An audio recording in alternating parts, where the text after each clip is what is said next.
പട്ടിയിട്ട് ഓടിച്ചുകൊണ്ട് വെറുതെ റിസ്ക് എടുക്കാൻ നിന്നില്ല. ഞാൻ പിന്നെ ആ വഴി പോയില്ല. ഞാൻ വേറൊരു വഴി കണ്ടുപിടിച്ച്. കുറച്ച് നടപ്പുണ്ടെങ്കിലും പട്ടിയുടെ കടി കൊണ്ട് വെറുതെ ഇഞ്ചക്ഷൻ എടുത്തിരിക്കണ്ടല്ലോ ഈ മഴയും പിടിച്ച്. അതുകൊണ്ട് ഞാൻ കുറച്ച് നടക്കാമെന്ന് തന്നെ തീരുമാനിച്ച്. ഞാൻ മുമ്പോട്ട് പോയി. അപ്പോൾ അവിടെ കുറേ വീടുകളൊക്കെ പണിയുന്നുണ്ട് കേട്ടോ. വീടാണോ ഹോം സ്റ്റേ ആണോ റിസോർട്ടാണോ എന്തൊക്കെയോ പണിയുന്നുണ്ട്.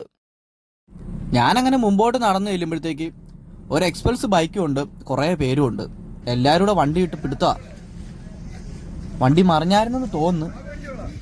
ഈ വഴി കുറച്ച് ഭാഗം ഭയങ്കര മോശമാണ് കേട്ടോ. മൊത്തം കുഴിയും കല്ലും ഒക്കെ ഉണ്ട്. പിന്നെ നല്ലപോലെ ചള്ളയായി കിടക്കുക. തെന്നി വീഴാൻ നല്ല ചാൻസാണ്. അപ്പം ഓഫ് റോഡൊക്കെ ആണെങ്കിലും നോക്കി ഇറങ്ങി പോകണം. കുത്തനെയുള്ള ഇറക്കം കൂടിയാണ്, വീഴും ചിലപ്പം. അതുവഴി നടക്കുമ്പോൾ തന്നെ നമുക്ക് നല്ല കുറേ വ്യൂ ഉണ്ട് കേട്ടോ. നല്ല രസം അവിടെ എല്ലാം കാണാനായിട്ട്. ആ വീട്ടുകാരൊക്കെ എന്നും കണ്ട് മടുത്ത് കിടക്കുന്നതായിരിക്കും. നമുക്കതൊരു ഭയങ്കര രസമുള്ള കാഴ്ചയാണ്. ഈ കുന്നിറങ്ങി താഴെ ചെല്ലണം. ഇൻഫിനിറ്റി പൂളിൽ ചെല്ലണമെങ്കിൽ അത്യാവശ്യം നല്ല ഇറക്കമുണ്ട് കേട്ടോ. കുത്തനെയാണ് താഴോട്ട് ഇറങ്ങുന്നത്. ഇവരൊക്കെ ആലപ്പുഴയിൽ നിന്ന് വന്നതാണ് കേട്ടോ. എനിക്ക് അവിടെ വെച്ച് കമ്പനി കിട്ടിയതാണ്. കുറേ പേരുണ്ടായിരുന്നു, പക്ഷെ 3-4 പേരോട് സംസാരിക്കാൻ പറ്റുള്ളൂ. എല്ലാവരും താഴേക്ക് ഇറങ്ങിപ്പോകുന്ന തിരക്കിലായിരുന്നു. 2-3 പേരോട് ഞാൻ അങ്ങനെ മിണ്ടി, ഞങ്ങളങ്ങനെ സംസാരിച്ചൊക്കെ താഴോട്ട് ഇറങ്ങി. ഇവരവരെ പേടിപ്പിക്കാനായിട്ട് അവിടെ പാത്തിരുന്ന് ആ കാടിനകത്ത് കയറി. പക്ഷെ അവർ പേടിച്ചില്ല.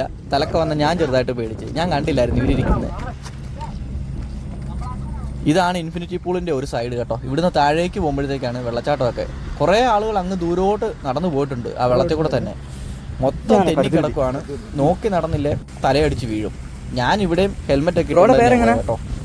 ഞാൻ ഹെൽമെറ്റും ഈ ഉരുണ്ടടിച്ചെങ്ങാനും വീണാലേ തലയിടിക്കണ്ടല്ലോ എന്ന് കരുതിയിട്ട് നോർമൽ സ്ലിപ്പറൊക്കെ ഇട്ടുകൊണ്ട് വരുന്നവർ സൂക്ഷിക്കണം കേട്ടോ. ആരും അങ്ങനെ വരാതിരിക്കുക. കാരണം ഇവിടെയൊക്കെ ഭയങ്കര വഴുക്കല.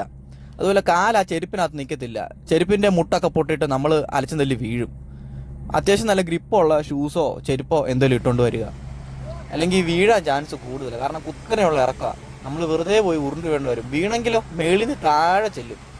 ഉരുണ്ട് കുത്തി താഴെ വരും. അപ്പം അതൊക്കെ ശ്രദ്ധിച്ചോണം കേട്ടോ. ഈ അരുവി കടന്ന് അപ്പുറം ചെല്ലണം. എങ്കിലും നമുക്ക് വെള്ളച്ചാട്ടത്തിലേക്ക് പോകാൻ പറ്റൂ. ഞാൻ എൻ്റെ ബൂട്ട് വിട്ട് അതിനകത്ത് ഇറങ്ങി. വേറെ വഴിയില്ലായിരുന്നു. അവിടെ കട്ട ഉള്ളതുകൊണ്ട് ഞാൻ ബൂട്ട് കാലേ നൂരിയില്ല കേട്ടോ.